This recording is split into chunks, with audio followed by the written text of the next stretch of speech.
আজকের breaking news.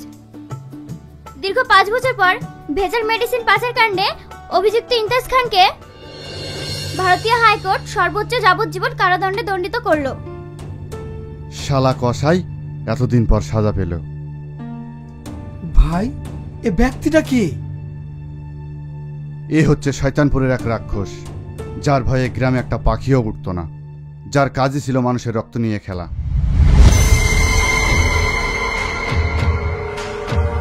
আমার বিরুদ্ধে সাক্ষী দিবি? তুই আমার বিরুদ্ধে সাক্ষী দিবি না?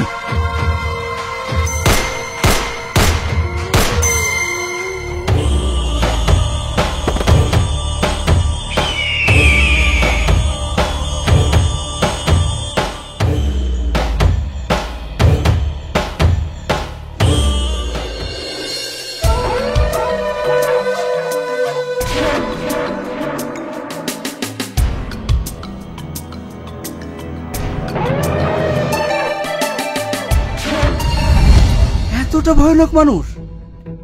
হ্যাঁ,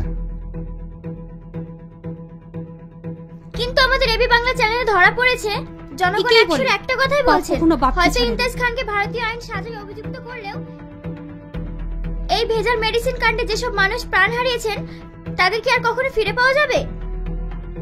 তুলি, তুলি, তাই আমাদের সরকারকে কড়াভাবে পদক্ষেপ নিতে হবে। তোকে বাইরে রাখছে হয়তো আরো হাজারো ইমতাজ খান এই অসৎ ব্যবসা। হ্যাঁ, আসছি। তাদেরকে যেন ধরতে পারে। আসি মম, বাই।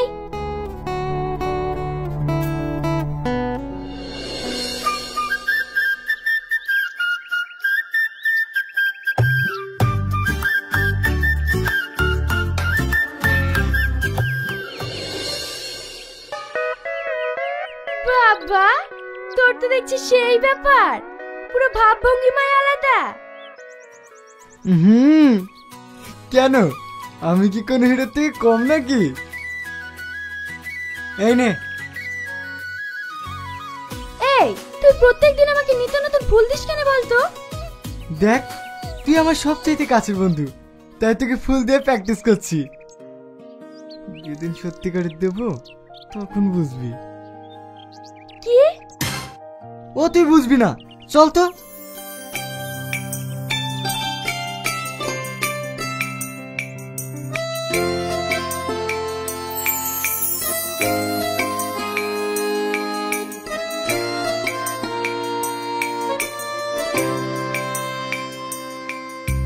চাপ।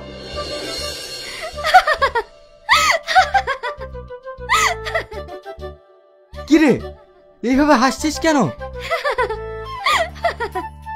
তোর ভাব দেখে প্রথমে দেখি মনে হলো সালমান খান, আর এখন দেখছি জনি লিভার। তুই চাপবি? হ্যাঁ, চল।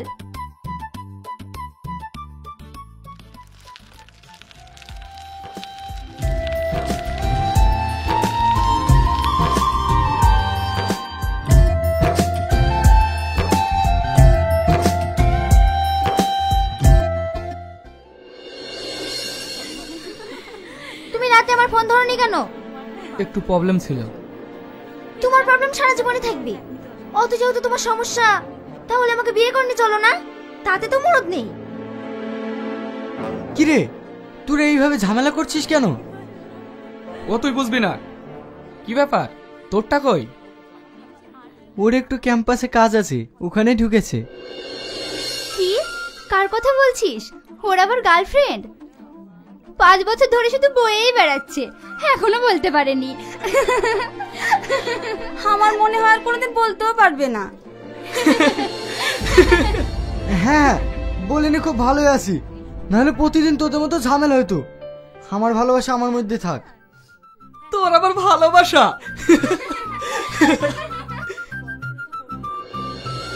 তুই আবার কোথায় যাচ্ছে?